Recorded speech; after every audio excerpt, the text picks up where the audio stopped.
But for all of that can take place, we will need your help. Now you see, when the birds are flying very low above you, please do not try to reach out and touch them. This is for your safety and for our bird safety as well. And if you're eating anything right now, please quickly finish up the food or keep them all away, because some of us are quite curious. They might just decide to come down and share your snacks with you. And as we're still in the middle of a pandemic, there's a lot of things that we need to take note of. So first up, please make sure that all of you have your face mask on at all times, and make sure that you are covering your nose and your chin as well, okay? And make sure that you're sitting at least 1 meter away from people who are not your friends and family. And make sure that you're not sitting on the yellow sticker benches, okay? You can put your things out there, not to worry. And how about checking in for zone A and B? Everyone done that? Yes? Great. And the last and most important thing. So, when the show ends, I will need everyone's help to just stay where you are first. Don't move, don't stand up.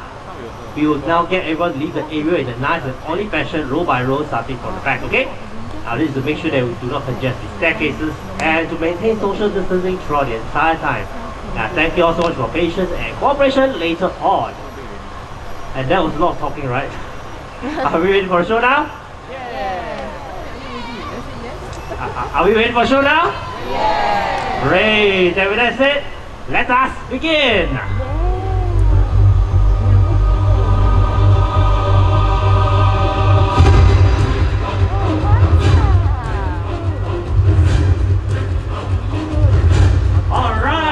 Susie, the American bald eagle. This deserves a big round of applause, right? Thank you, thank you. Bald eagles are also the emblem of the United States of America, and they are one of the largest seagulls that can be found throughout the entire world. Now you might be wondering, why is she called the bald eagle when she has feathers on the head, right? Well, this is because of two reasons. One is that the word bald is an old English word for white head. And number two, when these birds are flying high up in the sky, their head appears camouflaged around the clouds, giving them the appearance that they are bald. Hence the name. Now living near water sources, these birds are known to hunt for fish, but can also feed on small mammals and even scavenge for dead ones as well. Now Susie Rice is already 20 years old, and they can live up to 45 years in captivity. And it's time for her to head back home now, all the way there. Come on, Susie. There you go. Let's give another big round of applause for Susie, our American bald eagle. Thank you. Now next up is a bird of prey with excellent sense of smell, and they're able to detect the stench of a rotting carcass from miles away. Anybody know what type of bird is that? Well, it is a vulture, and to be exact, a turkey vulture. So let us take a look at Titan.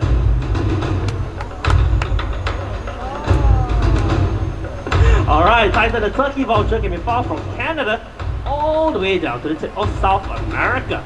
They are one of the most numerous vulture species in the world, numbering way over 7 billion of them. Now as mentioned earlier on, they have a keen sense of smell, so they are usually the first to locate a carcass and land on it. But at times they might not be able to feed on it yet, as their beaks are not strong enough to tear open large carcass skin, like a buffalo carcass, which is why they wait for other species of vultures to help them out. And these birds have very strong stomach acid, almost 0 pH level, so you can imagine how powerful their digestive system is. Alright Titan, home is all the way back there, back to Chris, come on. Over there. There you go. Another big round of applause for Titan, our turkey vulture, everyone. Thank you, thank you. Can you hear that? What sound is that? Does anybody know? What kind of bird makes that sound? Owl, that's right. Can you see any owls around here? Any owls? Where's the owl? Where's the owl? Where's the owl? Up the trees, underneath the benches, maybe in the water? Maybe in the water? Okay, the owl is right up there, ladies and gentlemen. So you head around. Now, a gentle reminder for everyone to remain seated and be as quiet as possible because you're about to experience the owl's unique ability of a silent flight. Right, here he comes. Wow, very low above everyone's head. I'm pretty sure no one here was able to hear the owl when he was making his way down. This is because owls have very soft edges at the tip of their wing feathers, which is why even when they flap those wings, there isn't any sound at all. But why do they need to fly so silently? Now, what do owls hunt for now? Anybody know? Sorry? Yes, mice and rats. Now these rodents have an acute sense of hearing too, which is why the owls have to be very silent in order to sneak up onto their prey and pounce on them without being detected at all. And that's why owls are also known as the silent hunters of the night. Now this is Belang, our Malay fish owl. And Malay fish owls can be found throughout Southeast Asia. And this particular species has evolved themselves to hunt for fish, which makes them very special indeed. And talking about owls in general, you also know that they're able to turn their heads all the way around, right? Oh, look like another owl joining us, look at that. Oh, that's Rika, our bald-eagle owl. Rika, where are you looking? Sorry, what Rika? Sorry, that's Rocky. Rocky, I'm mixing up my owls now. Okay, that's Rocky, the bald-eagle owl. Where are you looking around, Rocky? Actually, Rocky has a very sad story to share with everyone, okay? So first up, does everybody know that keeping birds of prey is actually illegal in Singapore? You know? Okay, if you don't know now, you know, okay? So please do not keep any birds of prey in Singapore. It's pets, then it's illegal, you will get fined for it, okay? And Rocky was unfortunately a victim of that. So it was kept in a very, very poor condition and very small cages like this. And because of that, his wing was unable to develop properly, which makes him unable to fly at all, okay? And when we got him, he was very sad indeed. He had to go through a few surgeries, and after a few sessions of therapy and physiotherapies and all, he was finally able to get his wings up to proper shape and to be able to fly a little bit, okay? So hopefully in the future we'll get to see him fly around as beautifully as the other birds in the show, okay? Let's all give Rocky a big hand, everyone. Such a brave little bird. Alright, bye-bye Rocky. Yes, there we go. Well, as I was saying, owls are also able to turn their heads all the way around, right? Like what Rocky and Belang is doing. So how many degrees can you do it for? Anybody know? How many degrees? 270. Okay, anybody here thinks it's 270 degrees? Raise up your hand. 270. So little. Okay. How about 360 degrees? Come on, don't be shy. 360? Yes, okay. The correct answer is actually no, it's only 270 degrees. Okay, so well done for those who got it right. Okay, great job, great job. Now 360 is actually a full circle. And if Belang were to do that, he would actually sprain his neck, okay? You don't want to happen. Only up to 270 degrees, no more than that. Oh, look at that, very strong wind right now. Okay, Belang, it's time for the hip as well. Oh, here you go. Oh, there we go. Very good flight. Let's give a big hand for our beautiful owls, everyone. Thank you, thank you. Now, besides being excellent hunters, some birds of prey are also known to be able to forage on the forest floor for food as well. So right over here, we're going to show you just that. So I'm going to place some rocks right over here on my right. And I'll be putting some food underneath them. These shall be my insects hiding from predators in the wild. So we have 1, 2, and 3 insects. There we go. And let's have a pile of leaves right in the center over here. Okay. Shall see what I'll do later on. And these 2 tree barks will hide one more insect for me.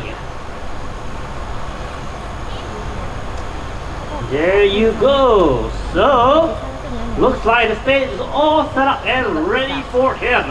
Everyone, look to the left. And let's now welcome Raul of Southern President Karakara. Raul, hello. And he's heading straight for the rocks to look for the insects. So can you find that's number 1, number 2, and the last one. Number 3. Wow, you did it so fast, Raul. Well done. Okay, so just like the rocks, he's using his legs to try to sweep over the leaves or to roll the rocks over to look for insects. Excellent. Now let's move on to the tree bark. Tree bark, yes. So this time around, you will use the jig to flip it over and try to get the food underneath it. Now if insects were to take off, let me take my tree bark back, thank you. Okay. Now if insects were to take off and fly away, he's also able to jump and catch it. Not yet. There you go. But that's a low one, right? Let's try higher. Whoa, wasn't that high jump? Well done, Raul. Over there, yes. Now, by the way, Raul is a southern crested caracara and he can be found in South America. And this year, he is already over 30 years old. What? Yes, it's very, very over. He's even older than me, yeah. Alright, Raul, time to take my home now. Off we go, all the way inside.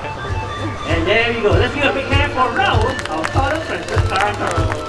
Thank you, thank you. Right now, a few moments to stick with my rocks, just in case I trip over them. Now next up, we will be looking at a bird of prey who is able to snatch food from most surfaces and even insects in mid-air as well. So to demonstrate that, I will stick right here with me. I will put a piece of meat at the end just like this. And we shall see our next star of the show fly in and try to snatch off. So, just a gentle reminder once again, these birds are the ones that will snatch food off your fingertips. So please make sure there are no food items lying around or on your hands, okay? Now that's it. Look to your right. Let's now welcome Rado! Here he comes! Oh, look at that! And all the way to the back. Okay, so let's try this one more time. With another piece of food. And once Rado is ready, he will try to snatch it again. Over here, Rado. Here he goes! Whoa! Another good snatch there. Let's give a big round of applause, everyone. Thank you, thank you. Now, not only that, he's also able to do something really, really impressive as well.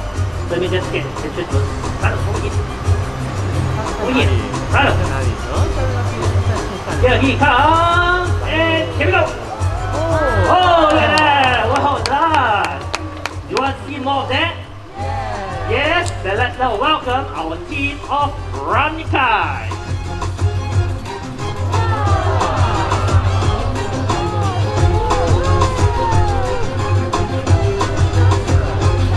I'll be making 5 more throws high up in the air. Let's see if they're able to catch all of them.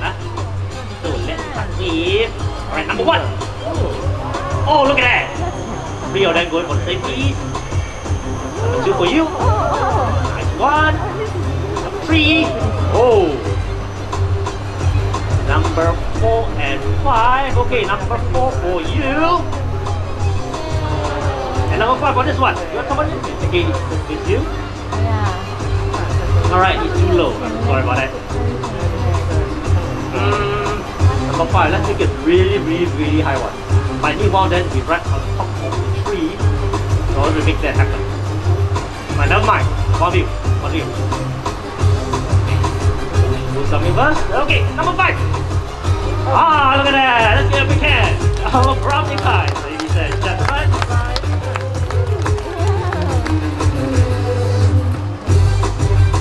So, these birds can be found in Australia, India, and Southeast Asia.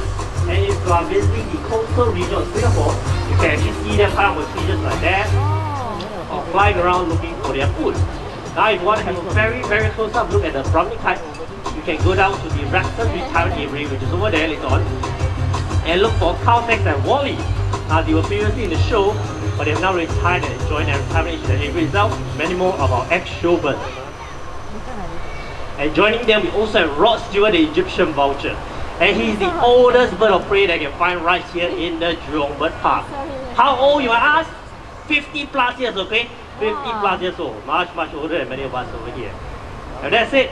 Right here in the Jurong Bird Park, our next group of birds have a very important message to share with everyone right over here. And with that said, we shall continue.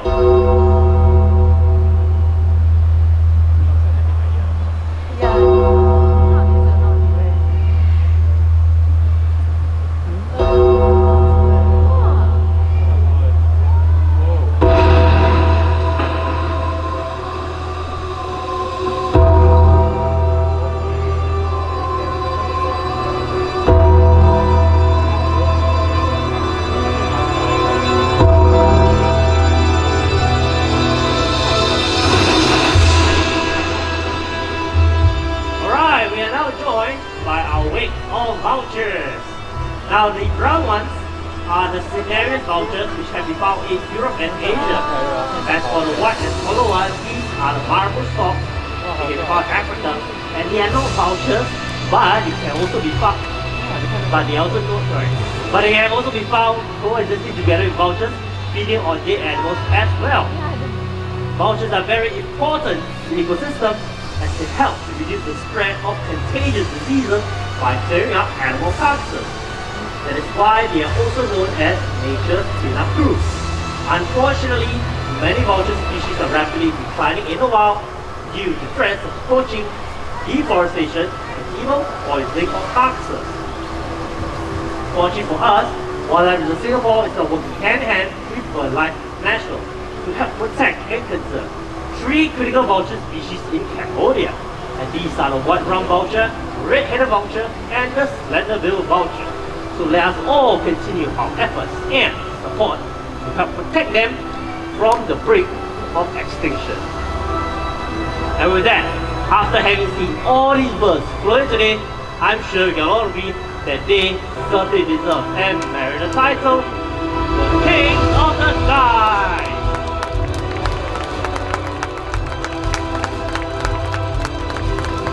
Thank you so much, ladies and gentlemen, boys and girls, for being such an amazing audience here today. And you can continue to be amazing people by not leaving any trash behind. And remember what I said, you'll leave the area row by row, zone by zone, so please wait for our turn. Thank you all so much for coming. I hope you will enjoy the day in the park. Goodbye!